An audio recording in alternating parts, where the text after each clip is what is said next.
Welcome everyone to the Genetics Podcast. I'm really excited to be here today with Professor Sir Rory Collins. He has been the Principal Investigator and Chief Executive of the UK Biobank since 2005. If you're not aware of the UK Biobank, it is, as of today, around 500,000 volunteers that were recruited over the past decade. They're between ages 49 and 69 from all across UK when they were recruited.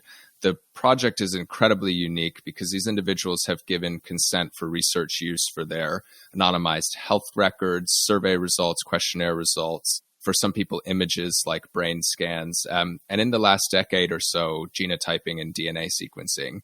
So the impact of the UK Biobank has been incredible on epidemiology and genomics, and I think this is in large part due to the very egalitarian, open philosophy of data sharing that the project has. So hopefully we'll be able to get into this today. So thanks so much. I really appreciate you taking the time to join me.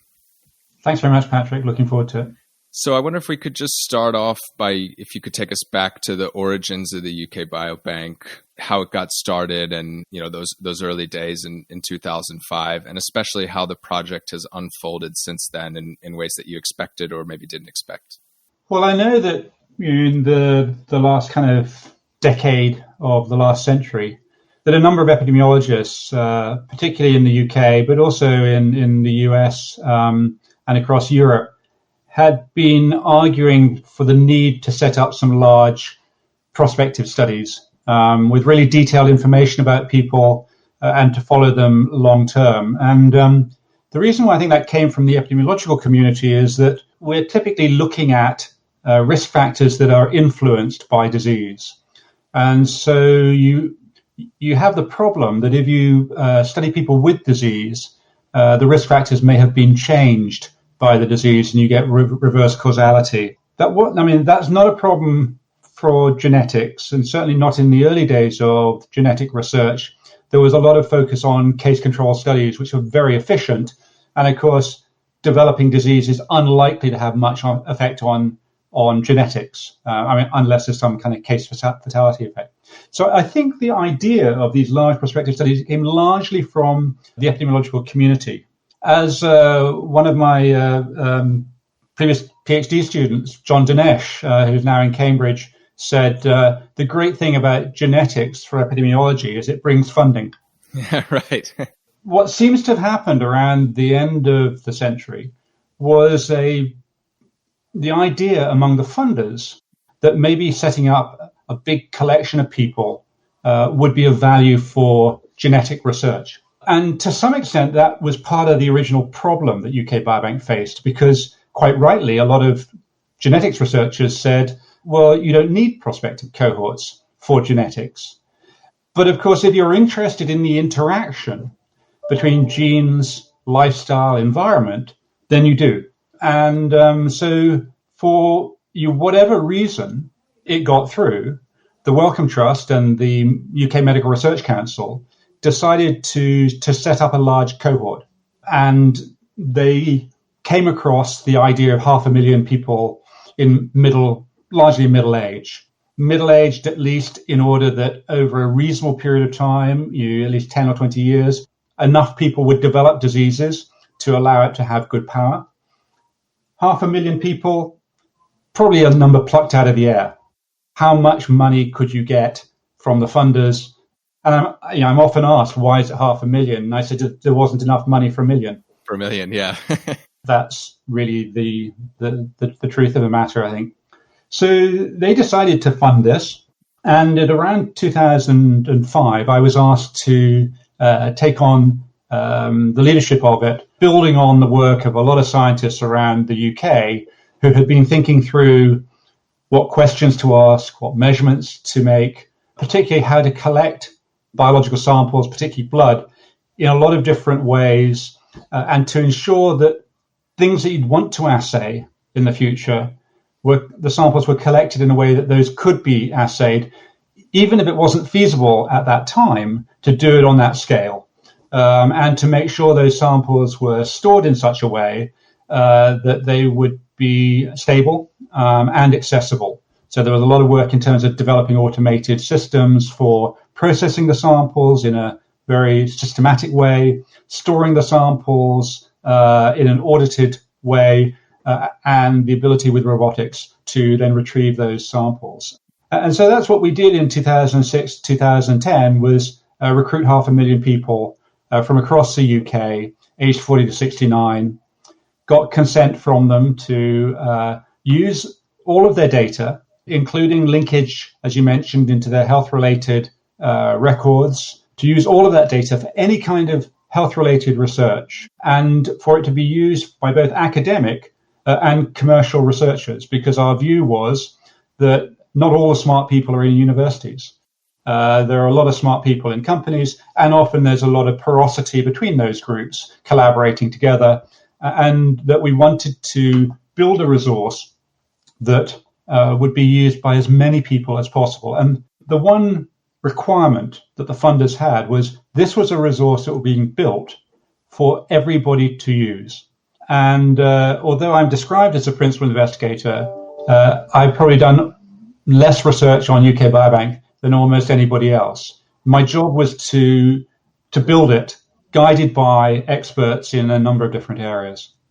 You mentioned the involvement of industry. It seems like you've pioneered a very powerful model where basically private industry chips in to fund sometimes new and risky types of data collection, like genome sequencing, both the exomes and whole genomes. And then after a short period of time, the data becomes publicly available. Was it challenging to get consensus around that idea earlier? Because it makes sense, but I know that there's always pushback when it comes to private industry chipping into any of these public type projects. But it seems to me like it was probably the only way, in the case of the genome sequencing at least, to get it done.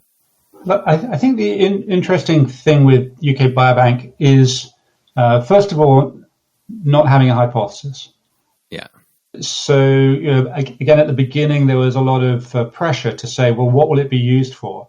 And my answer used to be to say, I don't know. Yeah. It's that kind of Kevin Costner, if you build it, they will come. And the key thing was to kind of think what people might want to do, but not go into the detail of quite how it would happen. And so in a way, it was quite low key, just asking participants for their consent for academic and commercial research. To put into the access policy the idea that it would be available in principle on the same basis. It really does depend, incredibly importantly, on the core funding from the Medical Research Council and the Wellcome Trust, now joined by Cancer Research UK and the British Heart Foundation, to provide that core infrastructure. But then, as you mentioned, the opportunity comes for commercial researchers to think, well, how could we help to make this resource more useful for the kind of research we want to do? And it's been quite interesting how the whole use of the resource and then its enhancement has evolved. So initially, it was pretty much largely, not wholly used by UK researchers. When the Medical Research Council found some money down the back of the sofa to fund the genotyping, and we had genetic data. And I remember we went to the American Society for Human Genetics and said, look, we've got genotyping on 500,000 people. And people were going, you have what? Wait a second. Yeah. We suddenly saw this big increase in research use from the US and other countries. And I then got a call from somebody from Regeneron, Aris Barris, who said, you've got this resource. I mean, can we get access to it? And I said, yep, it's available to academic and commercial researchers on the same basis. And he said, yes, but can I really get access to it? And so one of the big obstacles has actually been persuading people that it really is available. Right. There's no tricks. Yeah. And so Aris put in an application. We helped him to put it in, I think expecting no, and got a yes. And so he, Regeneron, along with GSK, formed a small consortium to fund the first 50,000 exomes.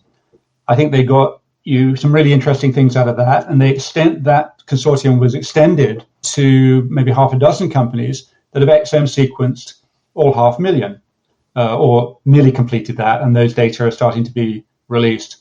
And I think that then stimulated other companies to realize this was possible. So as you mentioned, we now have this second consortium between the UK government and the Wellcome Trust, along with 4 pharma companies that are funding the whole genome sequencing, and they have commissioned the Sanger and Decode to do that whole genome sequencing.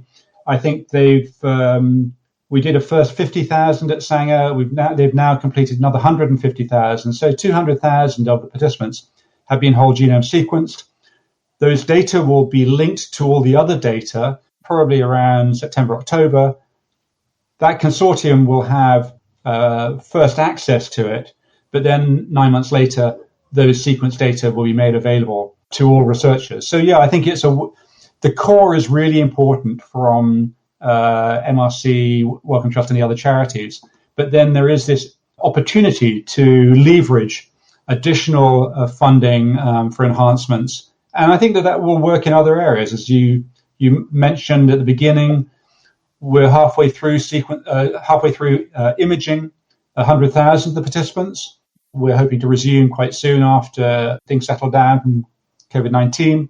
But we think there's a possibility also then leveraging both government and industry funding to do repeat imaging in the UK Biobank participants, because obviously trajectories, changes in, say, brain image measures over time may be both very, very interesting outcomes related to genetics at the beginning, but also very interesting predictors of subsequent cognitive decline. So I think change is somewhere where we can see opportunities for enhancing the characterization of the participants. Yeah, I think there was a recent paper with something like 50,000 MRI scans, genetic tests, and linkages to cognitive decline. That feels like an area where we're just getting started, and there's going to be an incredible amount of new work. But it was interesting with the imaging that when we went to the funders, well, actually, with the imaging, we had a working group, enhancement working group. And at one of the meetings, we said, well, what else could we do? And we thought, well, imaging would be good. And there was a crowd of epidemiologists around the table, knowing nothing about imaging. And they said, well, how many people will we need to image? Well, it need to be quite a lot. We need a really large subset because, of course, again, only a small proportion will develop any one disease. And so we thought, well, could we do 100,000? And then we wrote to a lot of imaging people and we said, well, we're thinking about imaging 100,000 people in UK Biobank. What do you think? And they said, well, imaging is really, really important. You should definitely do that. But you did need 10,000. There's an error, isn't there? And we said, no, we really meant 100,000. And it took about 4 or 5 years for them to understand why that was necessary and why it was then going to be necessary to really optimize the imaging such that it could be done in a short enough time that we would be able to do that with a reasonable budget. And then they have engaged really extraordinarily in making that happen. But when we went to the funders, they said, well, yeah, but you're going to have all this imaging data. How are people going to make sense of it? And again, it's like any data. Once people have got it, they will make sense of it. So with the brain imaging, people have developed automated methods for analyzing the brain images and pulling out measures that no one knows whether they're relevant or not. And you let the data tell you what's relevant. We're starting to see more and more automated approaches to cardiac images, to body images, to liver. So I think the data, as with genetics, the data are driving methods for pulling out information once you create it at the right scale. Yeah, it's I forget the exact quote, but wasn't the Sidney Brenner quote that you need new technology, data, and hypotheses in that order? It's something like that, right? It sounds like Sidney Brenner. I think he was a fan of the hypothesis-free approach, and it sounds like that was the approach you took from the beginning. But I am still interested in, after 15 years or so, what are the things that have either surprised or excited or interested you the most that have come out of the project?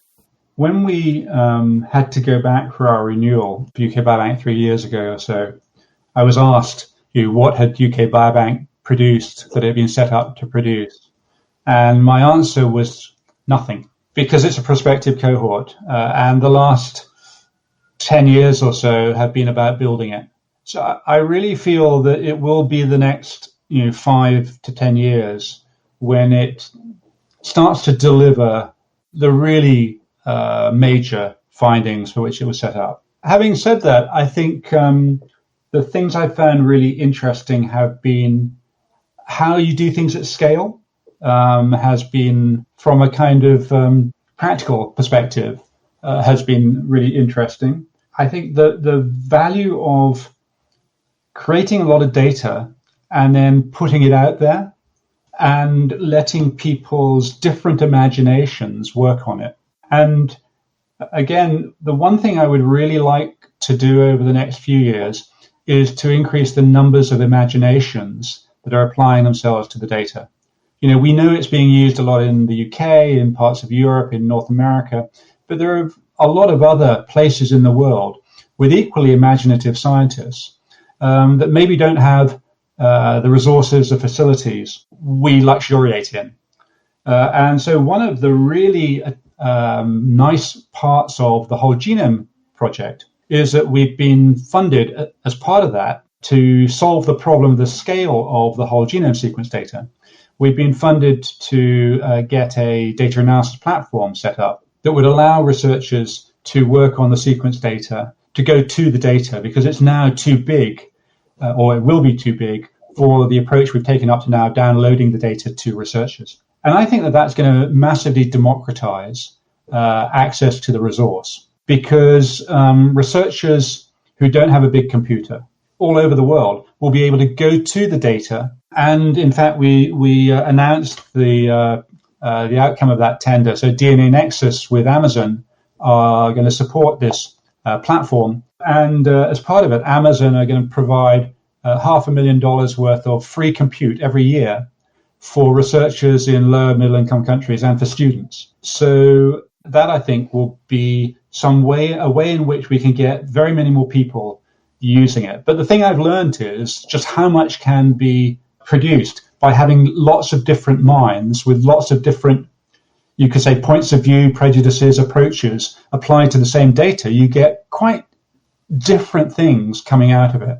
Yeah, and it sets up a system where the best idea wins, right? It's no longer that the data is a scarce resource, somebody's sitting on it and just continuing to publish once every few years. You really have you reverse the situation where you have as many smart brains pointed at this vast and multifaceted data set as possible. And then the level of creativity is just through the roof, right? I mean, I think the explosion in understanding of polygenic risk scores, for example, that in particular, I can't imagine what that particular part of the field would be like if the UK Biobank didn't exist, because we'd be probably still stuck in case control studies that are in large part, there's a degree of power that's held by the group of people that created that cohort in the first place. But something like this has a potential to, what really already has, but as you say, going forward, even more potential to just level the playing field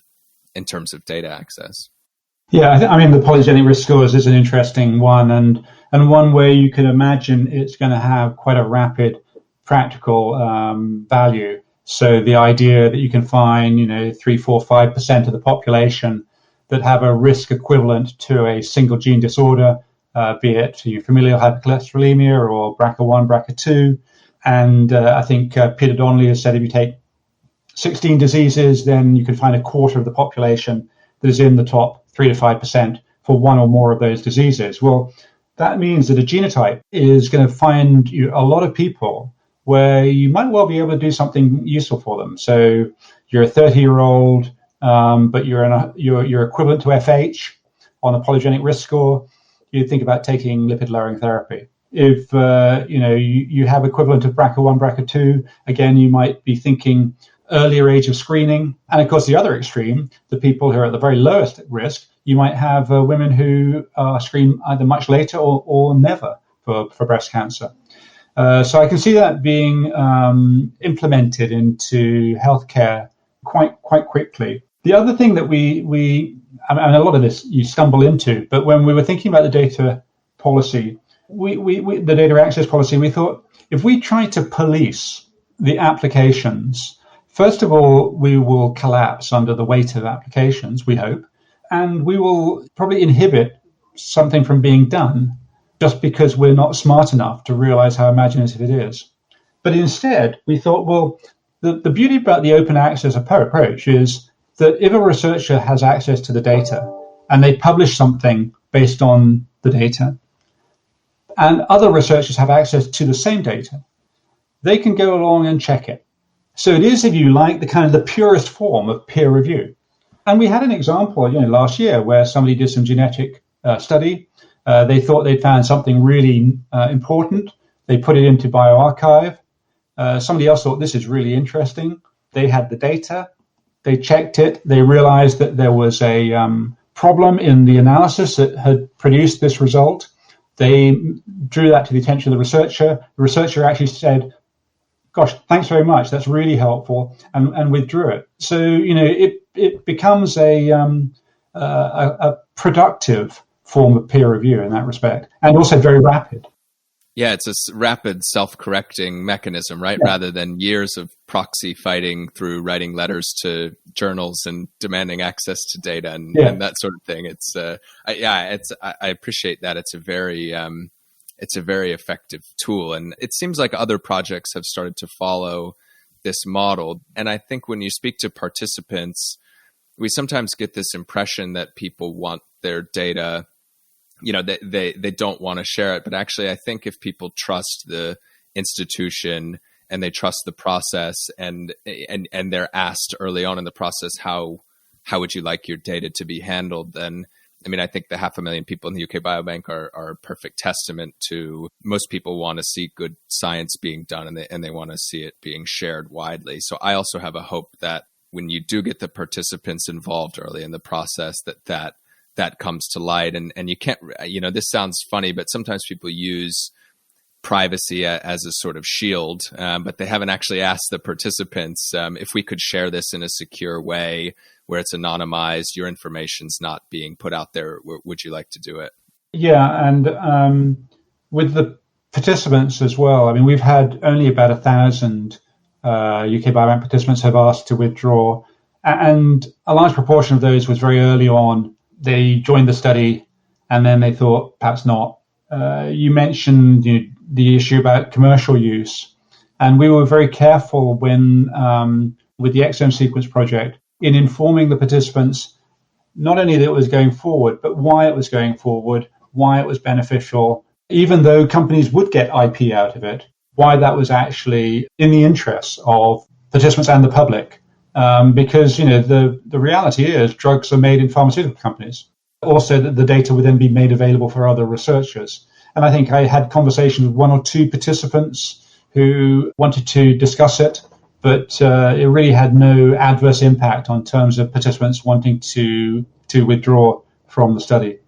But I think when there are those issues, it's very important to be proactive and explain why you're doing these things. How has the experience been launching the COVID-19 study?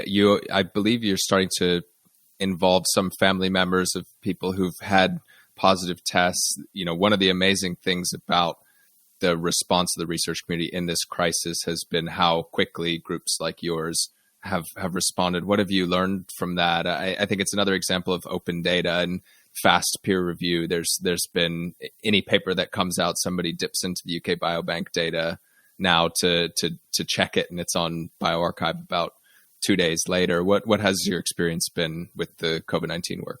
So the key thing with COVID-19 was we wanted to decide what it was we could do that wouldn't otherwise get done. Let's focus on a small number of things. So the first thing was, could we get health outcome data in rapidly and frequently to cover the period? So the first thing was getting the coronavirus testing data in, which we're getting in about a weekly basis, and ensuring that researchers who already registered with UK Biobank and had approved projects could get access to those data very quickly to do COVID-19 research. So we emailed out all the researchers and said, there's a very simple way of just getting agreement to get these data. Then we've been working to get the death and the hospitalization data into the database on a monthly basis. And we put the death data in last week. We'll be putting the hospital data in next week, which will cover kind of up to about April. And then every month we'll be able to update that. The data we've always been trying to get into UK Biobank is the primary care data. And the problem with the primary care data is it's not held by the National Health Service. It's held by the GPs, the primary care doctors. But it's not held by them so much as controlled by them. It's actually on commercial systems. And there are two companies that are the main systems. So as part of the emergency reaction to the coronavirus crisis, the Secretary of State, so the Minister of Health, instructed them to provide us with the data under emergency powers for COVID-19 research. So we're now, in the next few weeks, we'll be getting the primary care data in. And the primary care data is fantastic because it goes back a long time, but it's also current. So you get a lot of information about people's past medical history, their prescription records, all their investigations. And it goes back about 10 or 15 years, if not longer, before they joined UK Biobank. But it is really up to date by comparison with, say, the death and hospitalization. So it's very comprehensive. And I think when we get those data out during July, that is really going to increase the amount of information we have about more or less severe COVID-19. The second thing we did was we were asked by Jeremy Farrow, the head of the Wellcome Trust, and Patrick Balance, the government chief scientist, could we actually get UK Biobank participants to provide us with blood samples over a regular period to look at seroprevalence for antibodies showing past infection? And we thought about it. We thought, well, the problem is everybody's over 50. And so we thought, well, what happens if we ask the participants if their adult children or grandchildren would sign up? So we have about 1/3 of the participants with email addresses that we have, and we emailed them. And about 120,000 participants and children and grandchildren who are aged over 18 agreed to take part. That was great because that allowed us to pick out the 20,000 we wanted of younger and older people to give us a really good representative sample across the UK from north to south, rural to urban, different socioeconomic status, different age, and even to oversample for people from ethnic minority groups. So we'd have large enough numbers in a population that we know is having a worse outcome from the coronavirus infection. We were able to select these 20,000. We're now getting samples from them. So they're taking a sample with a finger prick, mailing it to us, and then we're getting it assayed. And we're starting to get data through on that. We'll be doing samples from them every month for at least the next 6 months. So we can see how does the seroprevalence change? How does it change in different populations? How persistent are the antibody levels, et cetera, et cetera. One of the high-level findings from that, if I remember correctly, is that about 10% of people, estimated 10% of people in the London area presumably had a previous infection and had antibodies to reflect that. Is that right? Yeah, overall in the population, it's around that we've got so far, the data we've got so far, which is a bit incomplete. It's largely participants rather than the younger individuals, kind of around 5 or 6%. But we do see trends with higher rates from people in London, as you said, about 10%, higher rates in younger people, higher rates in people in ethnic minority groups or lower socioeconomic status. We don't yet have the numbers to know what's driving that. Is that age and location and socioeconomic status? So when we get the 20,000, I think we'll be able to look to see, is it age that's driving it? Is it location that's driving it, or both? But yes, it's higher in London and lowest in Wales. Right. They're doing a good job in Wales. Yeah. Has this given you any, and I'm sure you've had this idea for a long time, but has it given you any ideas of a UK Biobank 2.0, 3.0, where you invite the children, grandchildren? From a genetics perspective, would be amazing. I mean, from an epidemiology perspective, I think it would as well. Well, I think that there have been some discussions around doing that actually before COVID-19. Matt Hurls in Cambridge, my PhD supervisor. Yeah, one of the people who was saying, would this be possible? And in some respects, what we've shown is that in principle, it would be. That the UK Biobank participants are perhaps our best salesmen of the value of being involved. And I think it would be really quite exciting to do that. The one thing you always learn from doing a study is how to do it better next time. Yeah. So I think there are a lot of things that we could do that would streamline the process. The ability to do a lot of the questionnaires online before people turn up would allow it to be done much more simply, fast, cost effectively. I don't know whether there are any funders with an appetite for it, but I think it's certainly something that could be done. And the response that we had shows that there might well be interest from the children of participants. Yeah, I think I was a PhD student in Matt's group, and he said on a few occasions that his I think at least one of his parents is in the UK Biobank. So I think it's a perfect testament of your example of participants being the best referral salespeople. Would probably be a quick way to recruit the next generation. I'm probably breaching your confidence to say that you and Bernie said that he got an invitation to join the seroprevalence study because one of his parents is in it as well. And he told me he'd signed up. We won't say if he's in this study or not, or whether he's... I don't know whether he got selected. Yeah. I got invited, but I didn't get selected. Only you and a few people probably have privy to that information. I'm conscious of your time. Maybe just to close out here, I'm wondering, I mean, you said earlier that you think basically the best is yet to come, which is amazing to hear because the UK Biobank has delivered so much over the last 15 years. I'm interested in, for the next 15 years, what you see as the future of the study. And I haven't even got to ask you about some of your work in heart attack and those sorts of things. So maybe we have a part two some other time. But I'm interested in what the future holds. If funders want to fund family members, that's great, but I'm sure you have other ideas as well. I think now with the sequence data and exome sequence data and genotype, the next step is moving into other omics. So Nightingale Health, which is a spin out from a small university company, is already doing NMR lipidomics in the whole cohort. Amazing.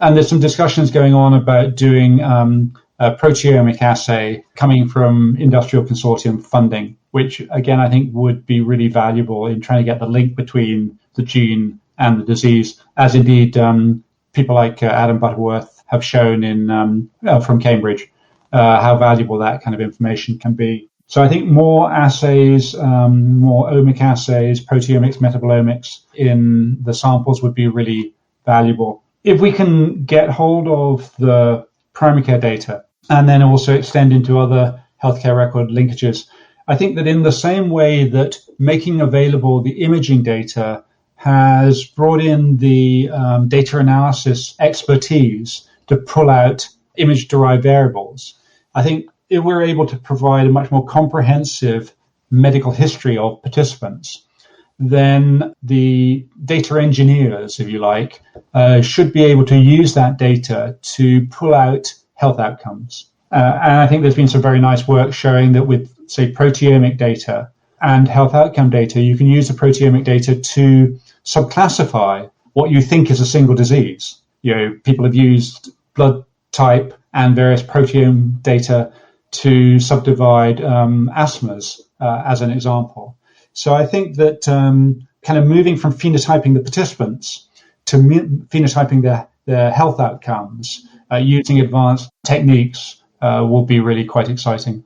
Amazing. Well, I think it's a great view for the future. It seems like you already 500,000 people is an enormous number. To be able to go into that level of depth is really powerful, right? Increasing the numbers only helps to some extent, but getting that full breadth. I was wondering with the primary care data, you mentioned there's an emergency use for COVID. Is there hope that you can kind of parlay this into use across the whole study, or is this remain to be seen? Well, I think that's where the research community can really help, because if the availability for COVID-19 research demonstrates just how valuable it is, then of course that makes the argument for us that the participants' consent to making it available should be honored.